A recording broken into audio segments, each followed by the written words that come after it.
Hello and welcome back, or welcome to my channel. For those of you that don't know, my name is Lottie and today we're going to be talking about something that I think will apply to a lot of people.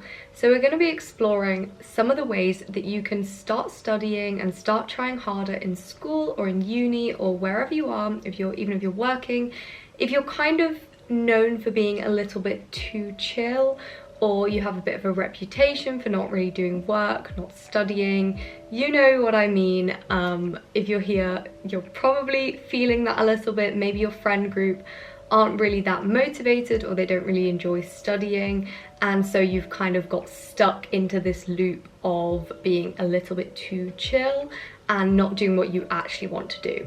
And obviously you've come here, so that is the first step in the right direction to start working harder and making some changes in your routine and maybe in your friend groups if that's necessary. But I know it can be really tough, so I'm going to share with you 10 ways that I think you can help yourself to start trying harder if you're maybe wanting to, if you've not previously. Obviously, this is not saying that you need to be studying all the time or you need to be trying super hard in school and uni all the time. This is just if you feel like you're kind of stuck in a circumstance where you can't really get out of it because maybe you're with your friends all the time, your school might be really cliquey, and you just feel like you have to go along with this almost reputation that's been created for you, or this image of not really caring, not really trying too hard. I know it can be really hard. I think a lot of people go through it at some point in their lives. I've definitely been there. I think we've all been there. And so it's important to recognize that and then do things to try and get out of that situation.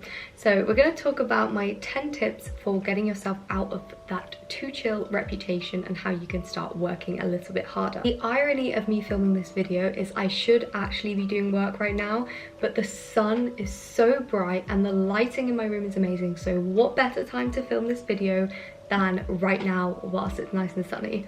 So anyways, without further ado, here's 10 top tips for getting out of the too chill reputation and starting to work harder in school, uni or work.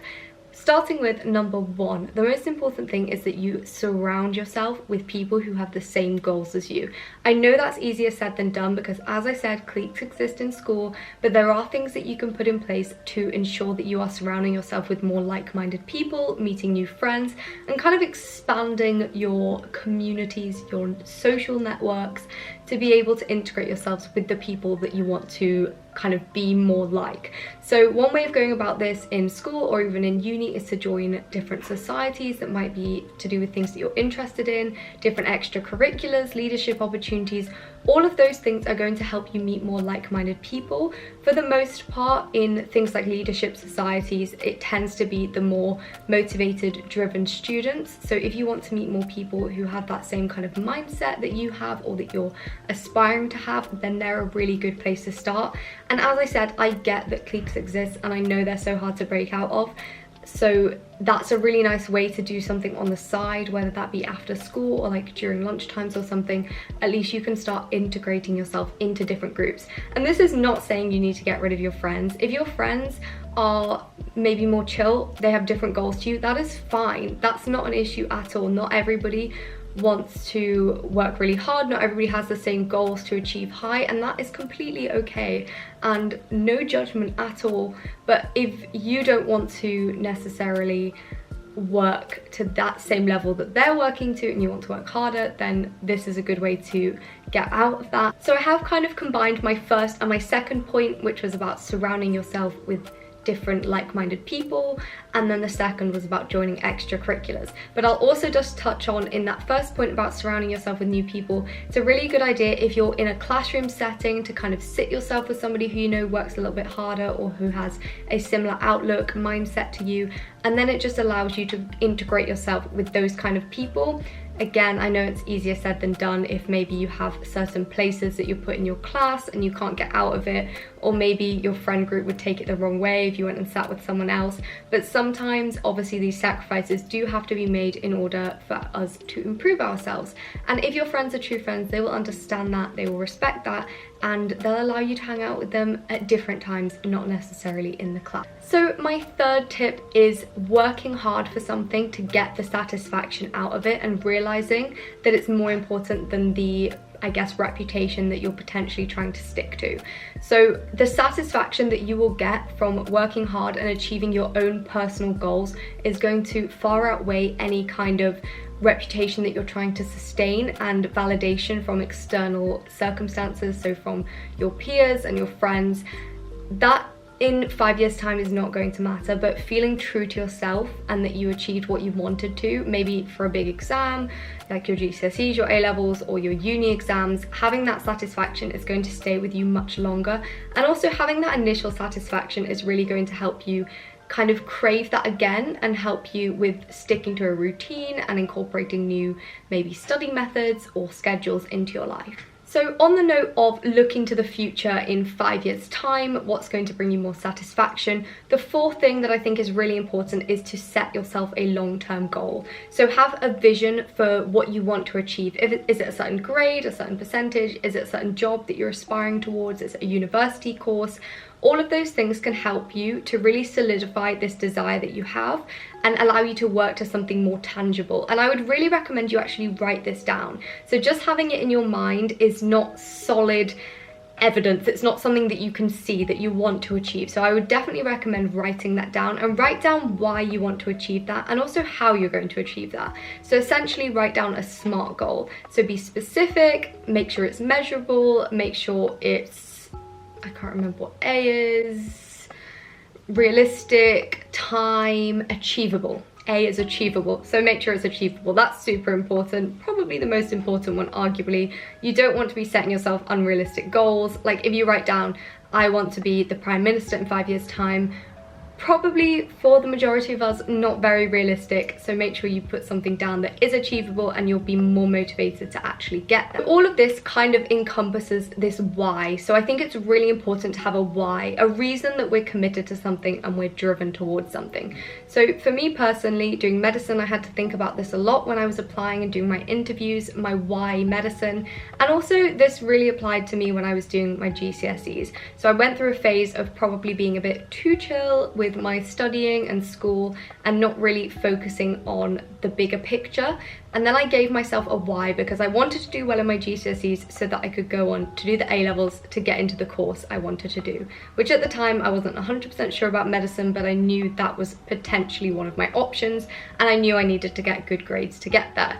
So from about kind of end of year 9 to year 10, I started giving myself a why and started working much harder, and I think that's really important to always have that why in the back of your mind. On the note of why, if you are struggling to think of something, then maybe invest money into actually committing yourself to something. So for example, buying a textbook, buying a revision guide. I have an anatomy coloring book which I love, and also things like question banks online, so online courses. Question banks, I like to use Pastest. Pastest is a really good question bank for med students, worth checking out if you're a med student or aspiring med student. It's great for flashcards and you can also personalize it to your medical school. And I think investing money and time into having an actual resource can be really, really helpful. I will also include a discount code for Pastest if you're interested in checking that out.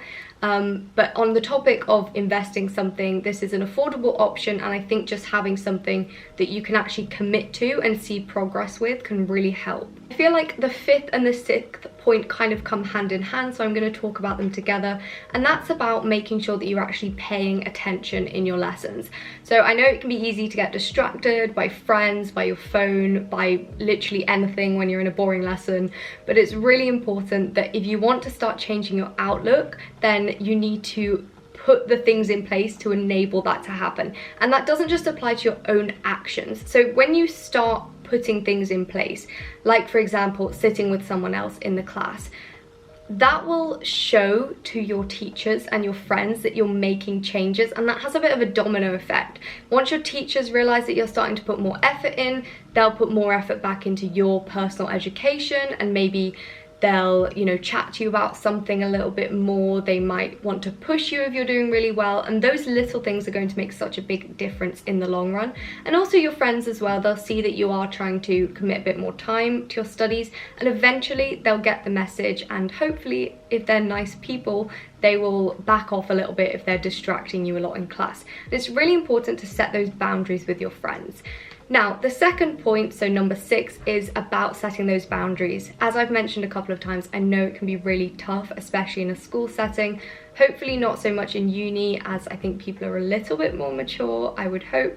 But in schools, I know it can be really difficult. So if this is a struggle and you do have a certain seating arrangement in your class, then it's definitely worth chatting to your teachers about your goals, or if you've got a tutor in school that you can talk to about the goals that you want to achieve, and that you know in order to get there, you need to kind of make these boundaries happen. So you can put in your own boundaries, but sometimes those aren't enough and you need someone to give you a little push with that.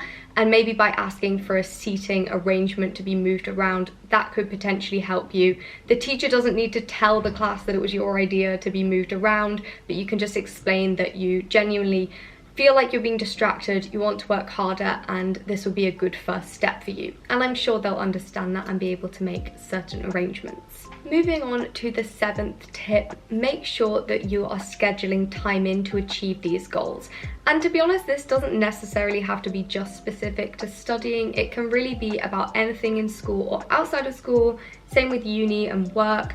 Even if it's things like improving in a sport, committing more time to that sport, then it's really important that you schedule time aside to actually improve in that. The same applies to school and uni. It's really important to schedule in study sessions and commit to those.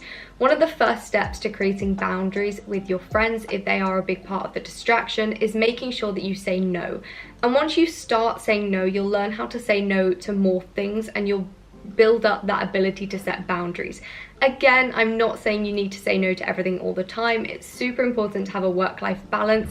This is aimed at for when you're feeling a little bit like the work-life balance is slipping to too much of the life and you're neglecting the work. So start saying no when you feel like that balance is tipped this way. So we've got too much life, too little balance, too little life, too much work, too little life, not a good balance. And say yes if it's the other way. It's really important to have both. I just hit my hand on the table, but we will move on from that. So yes, super important to set up those boundaries. As I said, those can come externally from speaking to your teachers, making arrangements, maybe in uni, speaking to your tutor about things that you can put in place. So moving on to number 8, this one ties really nicely into that previous point about setting in study times. It's really important to create systems in your life.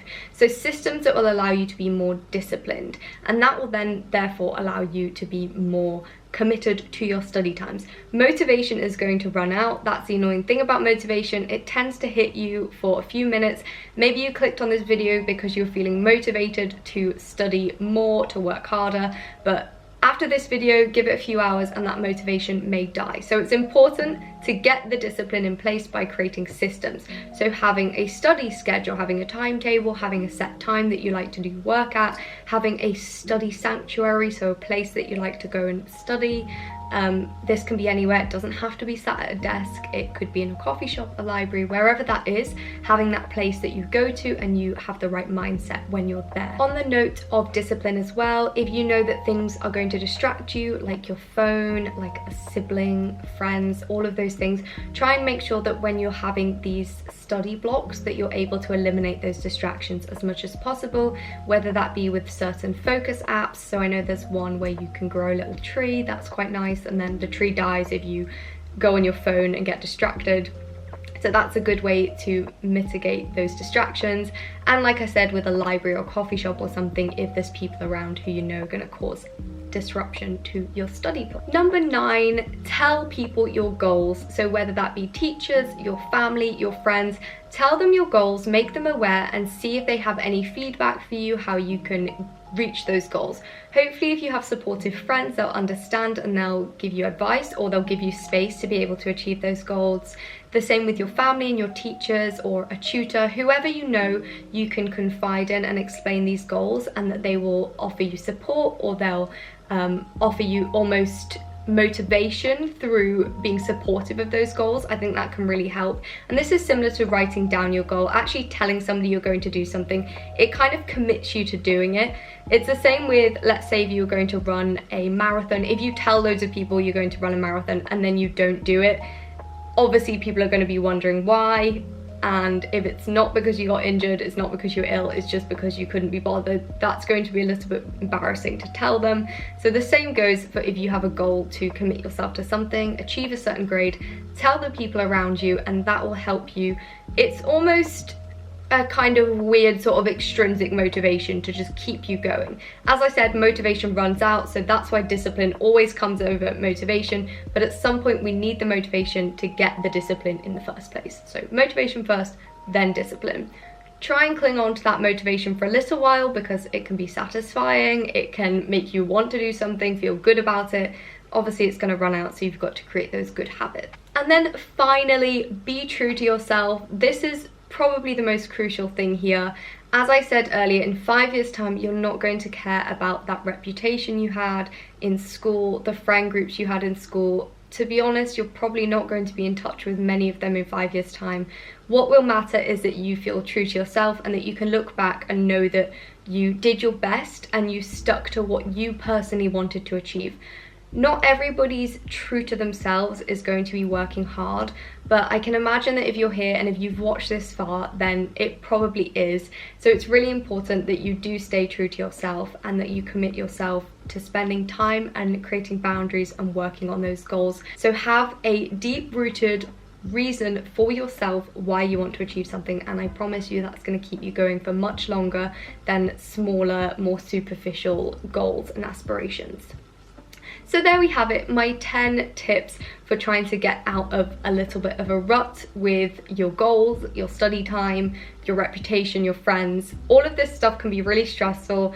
I know it's very overwhelming. I think especially when you're in a school age, the pressures from friend groups and from trying to stay in your cliques and not break those, and just in general it's just really tough, and I completely understand that. I know it can be really hard in uni as well, so I'm definitely not saying that it isn't, but I just think schools, because you have that environment of people being very cliquey, like at lunchtime, in breaks, in classes, it can be quite difficult to break free from. So I do hope you found this video helpful. If you are struggling with those things, please do stay true to yourself, work on yourself, achieve those goals, and I promise you your self-esteem is going to go through the roof when you stick to a goal and you see achievement, or even just being on the journey, just trying to achieve the goal is going to make you feel so great about yourself. So keep working hard, but make sure you have work-life balance. That's also super crucial. This video is not telling you to not have a work-life balance and to just work all the time. I'm just encouraging you to set up those boundaries and do what works for you. If you have any questions, please do ask away. You can either ask on my Instagram, which is Lotte Stoll with 3 L's, or you can just pop a comment in the comment section on here and I will get back to you. Equally, if you prefer to email, you can email me as well. My email is in the description. And if you enjoyed this kind of video, or if you have any other ideas for videos, then please do just pop those in the comments. Thank you so much for watching, and I hope you have a lovely day.